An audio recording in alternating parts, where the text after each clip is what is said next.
I can't handle this emotional roller coaster of news about our injuries. We have some brutal news with big silver lining. We have some great news about the return of a player. We have some bullish reasons as to why to buy stock in the Broncos beating the Chiefs on Sunday. That and way more in this video. If you're new to the channel, I'm a diehard Broncos fan named Ben. Helps me in the algorithm out a ton. If you like the Broncos, smash that like and subscribe button. I always start off with the good news before the brutal news. Glass half full. It's what I do. So the great news is that the Denver Broncos are going to have Marvin Mims back in this game on Sunday. After missing 2 games to a concussion that shouldn't have happened, he was supposed to be subbed out of that play against the Dallas Cowboys, and all signs are pointing to his return. I think this is a massive thing for our offense to get cooking again. Last night in one of the worst Monday Night Football games I've ever seen, you saw Jordan Love, who makes like 100 times what Bo Nix makes, just look absolutely abysmal. And all of the Packers fans are coming and explaining that away by saying, oh, well, Jordan Love didn't have Tucker Kraft and he opens up this whole offense. I would argue that Marvin Mims is as important to this Broncos offense as this tight end for the Packers is. And he's going to be back. So not only is he coming back and he's like an explosive playmaker as a wide receiver, he's also your gadget guy, and you can line him up in the backfield. You can put him all over the place, and him coming back is huge.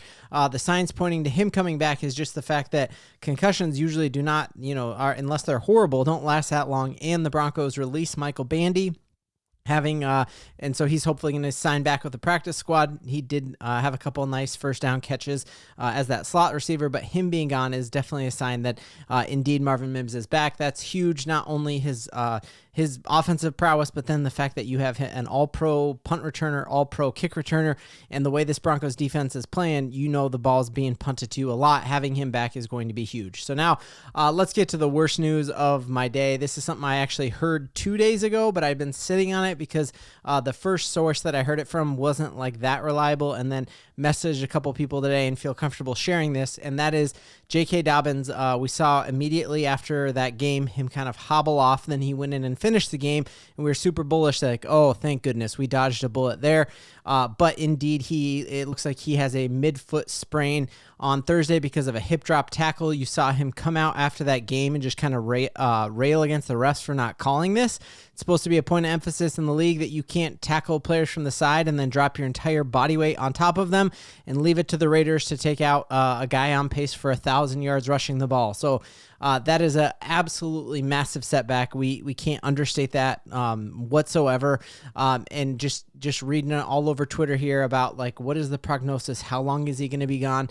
Very, very similar to what happened with the Tampa Bay Buccaneers and Bucky Irving, who same exact thing. He came back in the game, and they all were breathing sighs of relief that he was back. And then when adrenaline is worn off and that thing starts flaring up, you're in big trouble. So essentially reading a couple doctors' takes, talking to my brother, who's a doctor, but he's my mom's second favorite son, that basically he is expecting JK Dobbins to miss 2 to 6 weeks, depending on how bad this midfoot sprain is.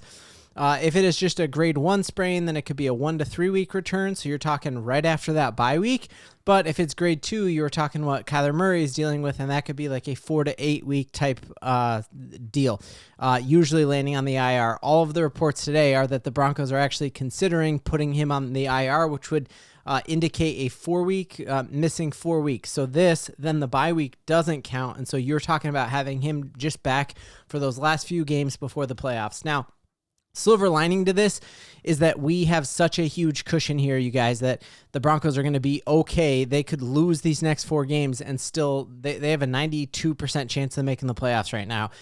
All of these injuries, you're now missing 2 of your better players if Pat Surtain doesn't play this week. So you're missing your defensive captain, defensive player of the year, and a guy who's probably been your best offensive player of the year. Yes, that's a huge setback, but at the same time, you are talking about us having a big enough cushion here that I feel good. I mean, if he has to miss that Commanders game, the Commanders don't scare you anymore. We still have the Raiders on our schedule. Like, we're in good shape there.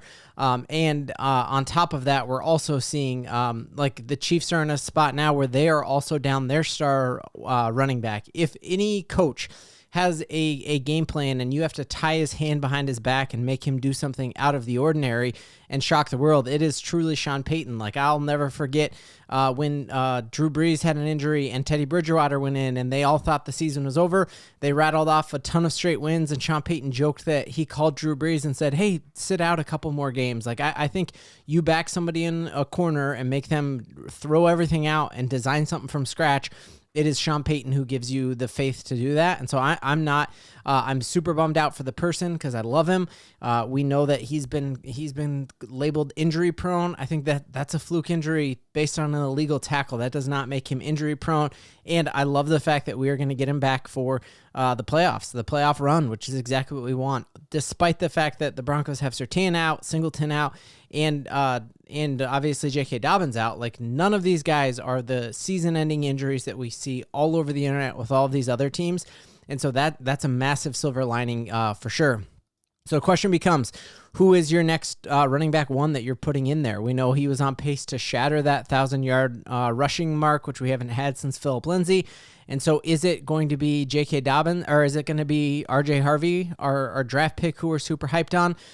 We know when you take a look at like where he has had his most success, for sure, he has his most success running out of the pistol. We are familiar with that from all the years following Peyton Manning, when like he didn't like being under center because he liked seeing the whole field, and so he had to run out of a pistol look, and there's some pros and cons to that, and obviously he does very well out of the pistol. So does Sean Payton just go all hurry up and pistol, knowing that combines both Bo Nix's strength of pace and playing a hurry up, or is he your bell cow back, or do you just continue to have him as the change of pace back and instead give more snaps to Jaleel? We know he's been a healthy scratch a bunch of these games, but Sean Payton has tremendous amount of trust in Jaleel. The fact that you kept him on the roster, even when you don't give him game jerseys most games, he still has a tremendous amount of trust in him.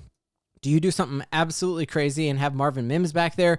Is it Tyler Badie? Or, as a lot of folks are saying, we also have a guy that we've been hiding on our practice squad who is the exact replica of a former Sean Payton running back here, and this is going to be Deuce Vaughn.